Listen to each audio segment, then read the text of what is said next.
Previously on BNN. Newsbrony, you got a package delivered. All right, my human arm came in. Human arm? Where'd you get that from? Black market connections. Okay.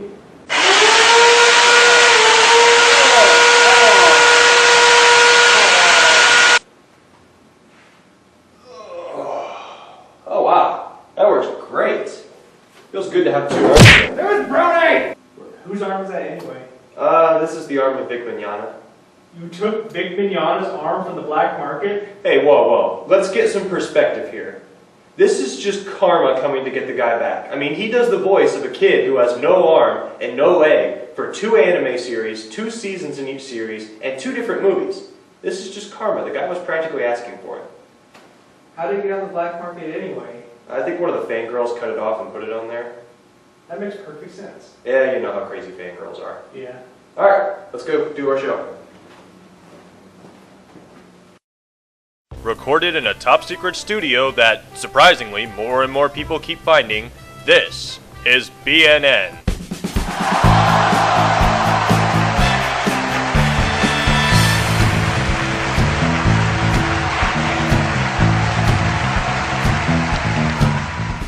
Mares and Gentle welcome to another episode of BNN. And this is the greatest episode yet. Do you know why? Because in just minutes, I'll finally have an interview with the fabulous Amy Keating Rogers. She's a writer for the My Little Pony cartoon from the Golden State, and we'll talk Powerpuff, ponies, and ukuleles, I guess. I don't know. You'll just have to watch the interview.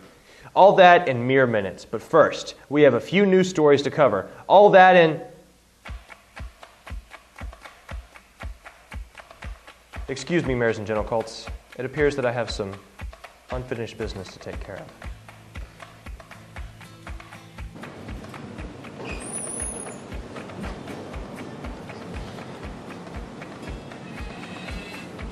Big Mignogna, voice of Edward Elric.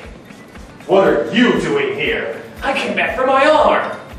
You clearly have 2 arms! Oh, yeah, I had to use human transportation to get this one back. What? If you have 2 arms, then why do you want this one? Because it's mine! Well then, I guess there's only one way to settle this. An all-out epic duel with lots of choreography and video effects. No, actually, Randy the Technical Guy is a little too lazy to do that, so I'm gonna have to end this kind of fast and with as little editing as possible.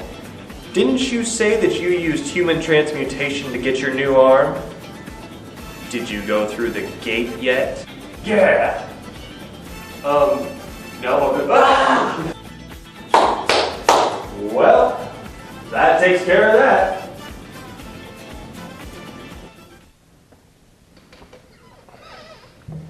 Mares and Gentle you of course know that I'll be at Bronycon this summer offering coverage.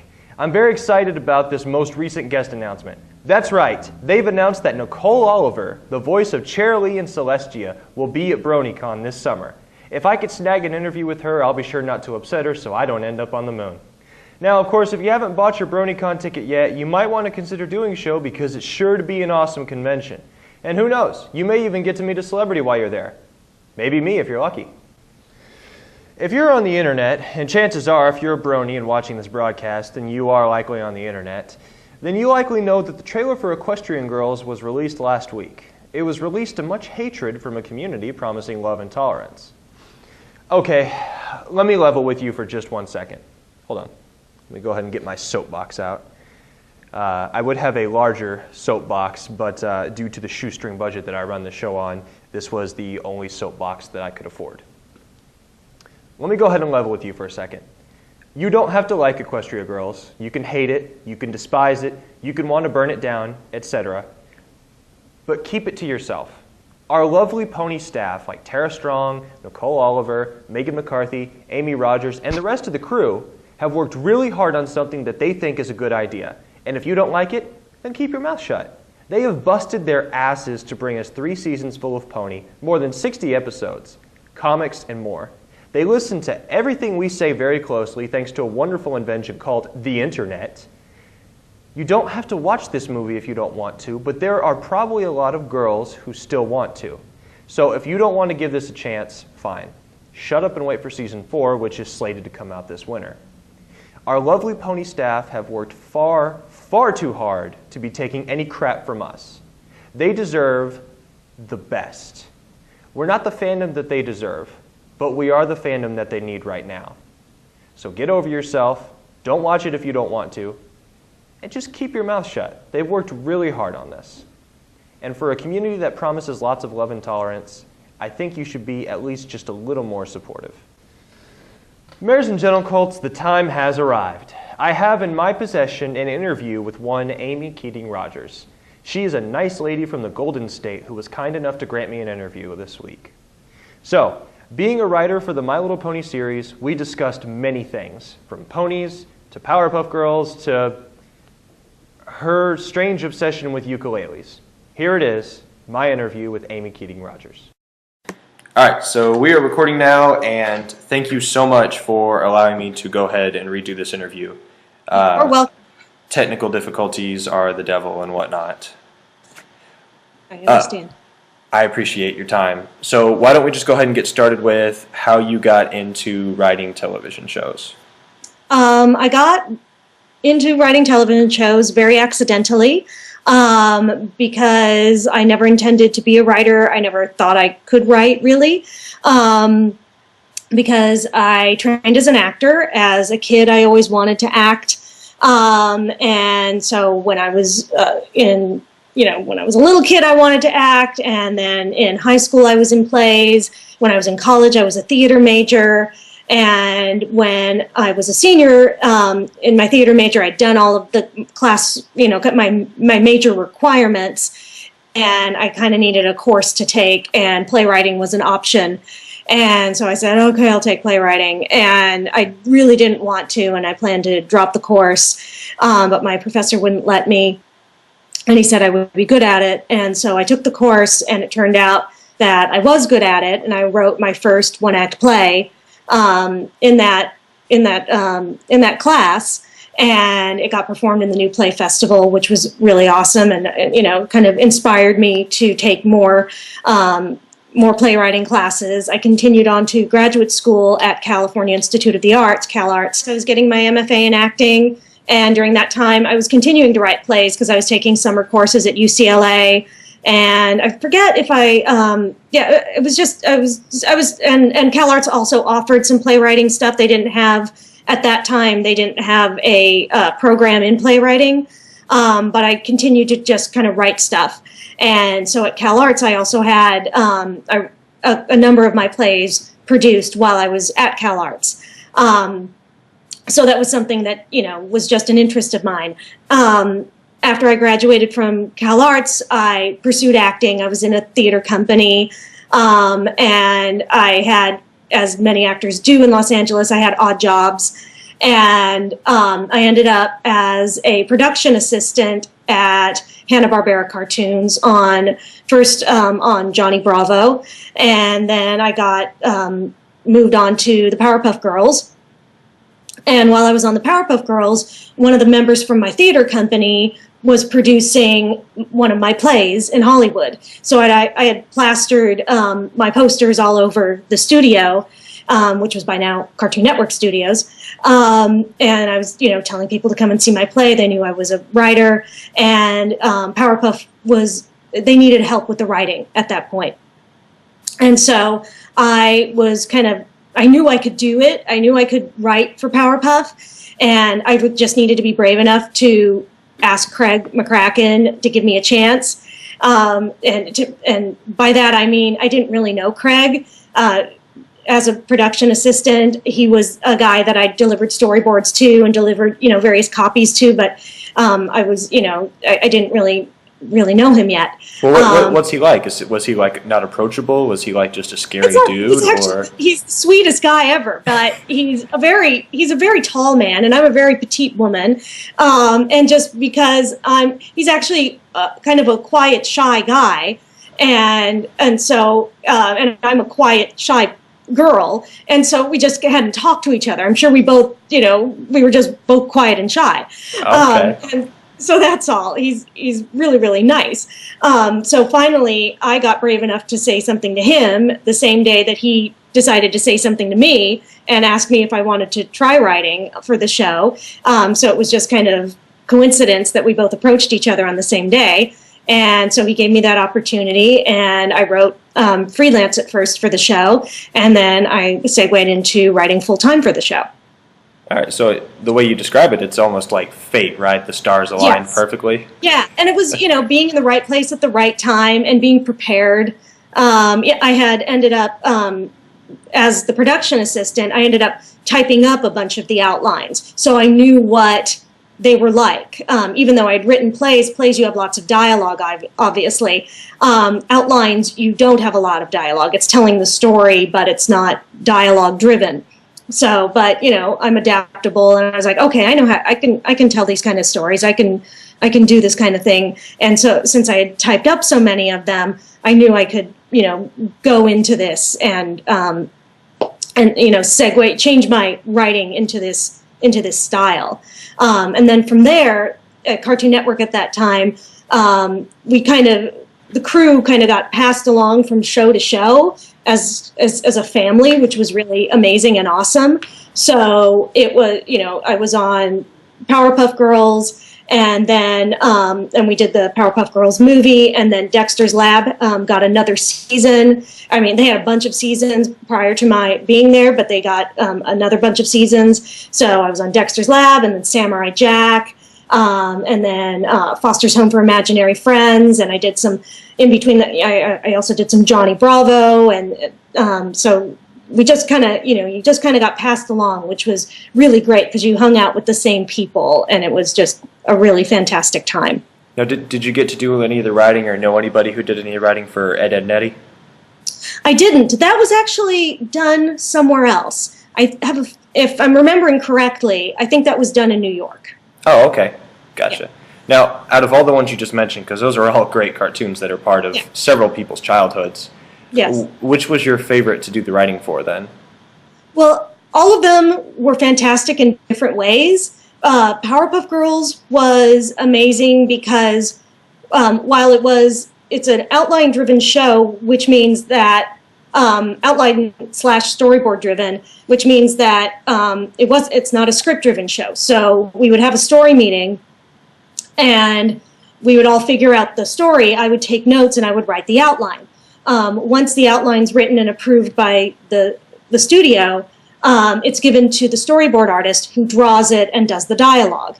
I actually only wrote one Powerpuff Girls script, and it's called Malinguish, I believe. And it's a Mojo Jojo episode, which was fantastic because I got to write all this Mojo Jojo dialogue, which, considering I love dialogue, it was the most fantastic episode for me. But because Powerpuff was this huge success that then had books and comics and quiz books and games and all of these things, and the girls were interviewed in magazines and all these things, Craig put his trust in me, which was amazing. And I was the first person to write chapter books and the first person to write the DC comics. And he said, I want Amy to do this and kind of set what the tone is and what, kind of lay out the template for any other writers to follow. So that was an amazing experience for that reason, because I knew that world backwards and forwards. And if anybody had questions about the girls and about the world, they came to me, and that was a fantastic experience. It was my first writing experience on a show, and it was an amazing. It was a lot of responsibility, and I felt really, lucky to be in that situation. Then with Foster's Home for Imaginary Friends, it was a great experience because it was the first scripted show that I got to work on at Cartoon Network. That's when we kind of transitioned into to scripts. So that was a fantastic show as well to work on at Cartoon Network. Okay, now, since you said you got to work both on Powerpuff and Samurai Jack, maybe you'll know this. Is there any kind of backstory to why the Professor Utonium and Samurai Jack look very similar, or is that just a complete coincidence? I think that's just complete coincidence, and I don't know because I'm I'm not in on the character design stuff. I think that's just coincidence. Did you ever notice that when you worked there? I can see. Yeah, I mean, yeah, they both have kind of square, rectangular faces. Sure, I can see that similarity. Okay, so But yeah. How did you transition then from Cartoon Network and Powerpuff and Samurai Jack and Johnny Bravo and Dexter's into ponies? Okay, well, I became friends with Lauren Faust when I was on Powerpuff Girls. She was hired as a storyboard artist, and then she was also on Foster's Home for Imaginary Friends. I began freelance writing about 8 years ago, and when I was at the Foster's wrap party, Lauren approached me and said, "Hey, I am pitching this new version of My Little Pony. If it gets greenlit, I would like you to come on and write for it." So that's cool. Yeah, it was very cool. It was awesome that she felt like I would be really, that I would fit well with the show. It was incredibly, it was really, I felt very flattered. Now, what's a wrap party? A wrap party. It meant the show was finishing. Oh, okay. So you had sort of like a wrap-up party for the cast and everything. Exactly. Okay, cool. We weren't rapping. We weren't laying down tracks or something. Well, I was curious if there was some kind of recording somewhere of you and Lauren Faust doing, I don't know, Gangster's Paradise or some other Coolio featured track. No, there is not. But if such a video existed, you would have burned it and destroyed it long ago, I'm sure, correct? I think, yes. That would be set on fire. All right, so what, out of everything that goes into, out of everything that you put into the My Little Pony Friendship is Magic writing, what's your favorite thing about writing for the series? I think, just getting to play with the characters.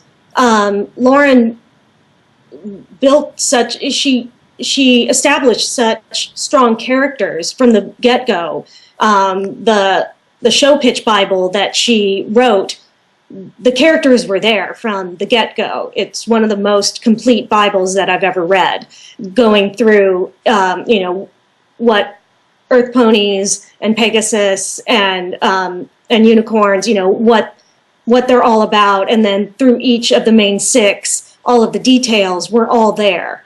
So you knew, kind of jumping in, who these ponies were. Even though, finding the details of their voices, that's always, you're kind of, that's always kind of tricky, and you hope you're doing it correctly. But as I've gotten into that world, it's been incredibly fun to write for these ponies because they're so distinct, they're so individual and fun and unique that it's a blast to write for them. Okay. Well, now, I've looked at your avatar, as many other people have, because it's your icon on Twitter, and I've noticed that it is indeed a Pegasus. Yes. Was there a reason for that? Are Pegasi your favorite, or did you always saw yourself as a Pegasus if you were working on the show and you wanted, hey, I want a Pegasus? Is there a reason for that? Yeah, I think originally my first OC pony was actually an Earth pony, and then when she was being redesigned at some point, I requested for her to be a Pegasus, and the reason is that I've always wanted to fly. And I actually, in my acting, I always wanted to play Peter Pan, and I never got the opportunity. But I think just to be able to fly would be so awesome. So I thought, well, if I'm going to be a pony, I want to be a pony that flies. Okay. Now, who did the art for that? I mean, did you draw it yourself, or did you just have to go up to one of the artists and request it? Or Oh gosh. I can't draw for beans. a little stick figure pony, maybe? Is that correct? Wait, hold on, let me make sure I'm saying her name right. Yeah, Glittering Pony. Okay. Karen Padilla, she organized Equestria LA. She did that. And along with, I'm going to say this incorrectly, along with Kawaimo Kawaimo. Kawaimo and Glittering Pony did my OC pony. And You must be pretty proud of it because you display it on all your icons, right? I love it. I love my pony. Well, that's good. And the cutie mark, did you have any input on that, or is Yes. that? Yeah, I had complete input. I wanted it to say Chimichurri and one of the fans actually, did a design for me. I kind of wanted it to be in a circle, like the only way I was able to describe it was the letters around the Ring of Power in Lord of the Rings, and that was obviously understood, and that's what somebody drew for me, and then Karen kind of adapted, from what somebody else drew and put that in there. Well, because I remember looking at it, of course on Twitter, the icons are very small, so I didn't have a very high-res version until you actually sent it to me. But I remember looking at your Twitter icon, and I'm like, I wonder what her cutie mark is. And then when you sent me the blown-up version, I was like, what is that? That's son of a gun. That's Chimichurri. Right. Yeah. Because I thought it was funny that it should be words because I make my living on words, and Sure. one of the words that I at least thought I made up before, I guess, Deadpool. I didn't even know about Deadpool, but the word that cracks me up is Chimichurri, and so that I thought was a good word to put on my flank. And then my OC pony's name is actually Tippy Tappy because when I type very quickly, and my husband will say, when he hears me, he says, what you doing down there, Tippy Tappy? Because I'm going Tippy Tappy, Tippy Tappy. That is one of the most adorable nicknames I think I've heard for an OC pony yet. Thank you. All right, now, did you go to Equestria LA? Were you in the I did. lineup for that? Okay, so you went to Equestria LA. Are you in the lineup for any other conventions this year? Not currently. I might go to Everfree Northwest, and I might go to Bronycon, but nothing definitive at the moment. Okay, so what's might? Does that mean that you are like in talks to, or you're just kind of considering it, or? Oh, yeah, I'm in talks and considering it. Kind of a combo of those. Okay, cool. Because, we're chatting, and then it's also just trying to negotiate, figure out getting there, and I have children. It's all, it's a tricky matter doing travel and all that kind of stuff. Oh, no doubt. So now what, as a writer, what's a typical day for you then? Because you're also a mommy, I as get you said, my right? pesky kids out of the house. And that's the thing, is I get up early and I do all the mom stuff where I get them, my kids out of the house, and then my writing day begins. So that my kids are out of the house around 8, and then it's time for me to write. So depending if I have a story meeting, I'll go to a story meeting, which usually starts at 10, so I have a little time. If I've had a story meeting, I'll just kind of hunker down and write an outline, or I'll get to work on my script. Right now I have, sometimes I have phone calls. I have a phone call later today on a new project, which then I have to come up with story ideas for that project, which are due on Tuesday. So, it just depends on what kind of things I have lined up. And I try and, during the time when my kids are at school, is the time when I try and get most of my writing done, because then the house is quiet and I can really focus. Sometimes, after my kids get home, my work sometimes bleeds into when they're here, because my brain will still be kind of whizzing with stuff. And so if my daughter's doing homework and I set my son up doing something, then I try and get some more stuff. But it really, between that kids at school time is when I, just kind of power through as much as I possibly can. Okay.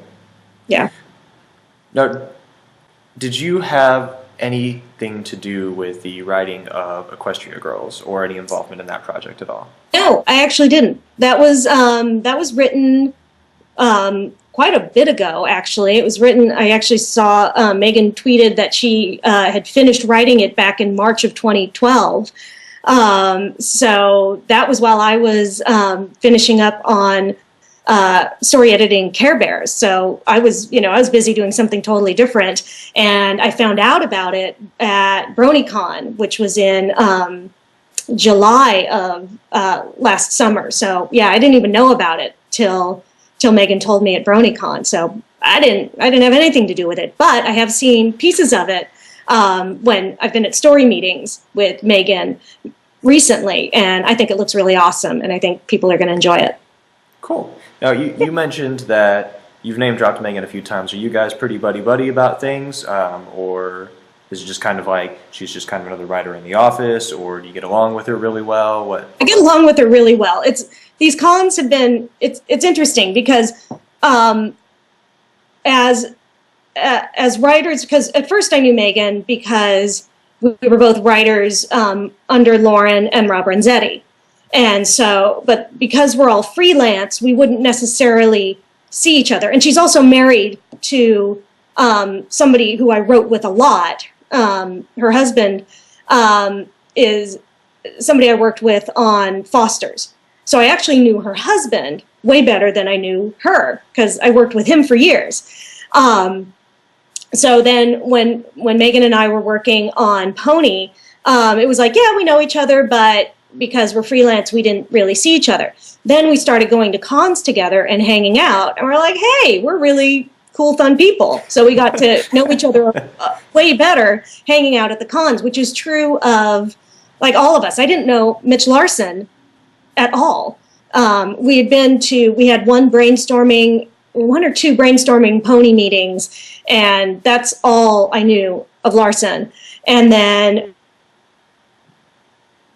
we went to Midwestria, and he and I sang karaoke together, and we were really hanging out together, and that's when I really got to know Mitch, was at Midwestria, which is hilarious that these cons in different cities throw us more together than the fact that we all live in Los Angeles and we never see each other. Oops, I lost you. So it went dark. So yeah, and then now on season 4, Megan and I have been hanging out with each other in story meetings more. So we have that, and so yeah, so we're able to, we have the con stuff, and then we also have now story meeting stuff too. And we're both moms, so we have that in common. We can talk about that kind of stuff, and just we have a lot in common as far as that kind of writing stuff and other stuff as well. Now, you've mentioned that you know her husband who's a writer, you're a writer, she's a writer. Is there some kind of unspoken rule that in Los Angeles or maybe even in California, writers can only marry other writers, or? No, I don't think so. I mean, my husband actually was a theater major, and he also wrote plays, and he and I produced some of the plays that we wrote. I think if you're a creative person, I think they may have met in college, which is where my husband and I met. I think it's just, sometimes you end up with somebody that you went to college with or graduate school with, and that just kind of happens. And if you happen to be in a creative field, that's who you happen to be with. So okay. I think that if you happen to go to law school, maybe you marry a lawyer. I don't know. It's just the way things work out. There's no hidden conspiracy or anything like that? I don't think it's a hidden conspiracy, no. Okay. Okay, now we talked about this a little bit before, but that went bad in the last interview because of audio technicalities. But tell me a little bit about what this newfound obsession you have with the ukulele is. I think it started. After we spoke, I was trying to think of when it really started. I know my daughter got her first ukulele, her only ukulele, a year ago for her birthday. And that's when I first was like, oh, that'd be cool. I'd like to learn the ukulele also, because I've always wanted to learn a stringed instrument. And somebody tried to teach me the guitar years ago, and that didn't work at all. And I tried to play my daughter's ukulele, and it is strung for it's strung the way most ukuleles are for a right-handed person, or the correct way, or however you want to phrase it. But when I pick up my daughter's ukulele, I couldn't coordinate my hands. And so my husband, for my birthday, got me a ukulele, but he had it strung so that I could play it left-handed, which is really awesome. And then I kind of started just kind of self-teaching, and thought, oh, I downloaded a program, to try and learn some chords. I'm pretty good if I got some sheet music. If I knew a song, I could kind of follow the chords and sound things out because I have a good ear for music. But then the Bronies kind of encouraged me or inspired me to try harder at it, to work harder and become better, because then I started performing at the conventions, and I'm like, wow, I actually should kind of be somewhat good at this if I'm going to be in front of people and performing. And I started, I took a ukulele 1 class starting at the end of February, and I just finished my continuation class yesterday, and I'm going to take another one. So, now I'm actually getting pretty good and really figuring out chords. I think it's just, it was something that just seemed fun to do. And, just why not? And I like to sing. And this way I have accompaniment to my singing. It's not just, hey, let me sing a song. Now I have some backup. And that's always helpful, and makes a song sound better if you have accompaniment. So I guess, there's not a real deep or profound reason. It's just, it sounded like a lot of fun. Cool. And, I told you this in the last one, but the last season of Scrubs, Ted, the lawyer, gets a girlfriend and she plays the ukulele. Oh. Really, really good. Okay. So, and Scrubs is just hilarious anyway, so why not watch it? It's a funny show.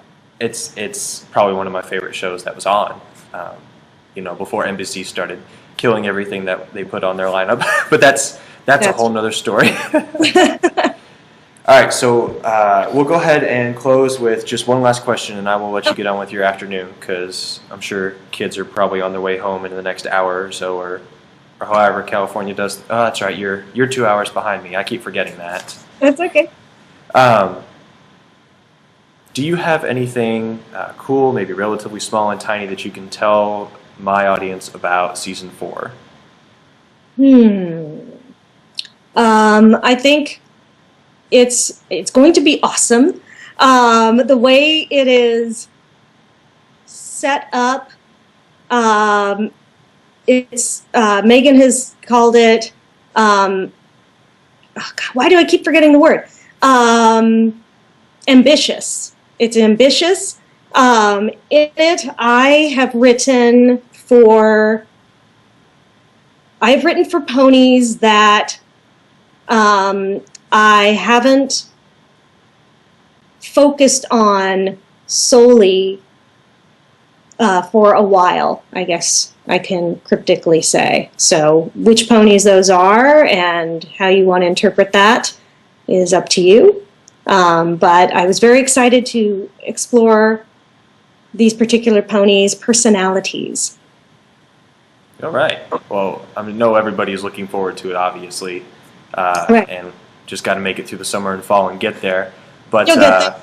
I'm sure people will take that and run with it to mean a million different things before we finally get here and they go, right. Oh, yeah. That's what she meant. Right. And at first, the episode that people are first going to see of mine, they'll go, what's she talking about? But hold on, and and you'll understand what that means once we get there. You'll get it. And then at the very end, they'll go, oh, that's what she was talking about. Yeah.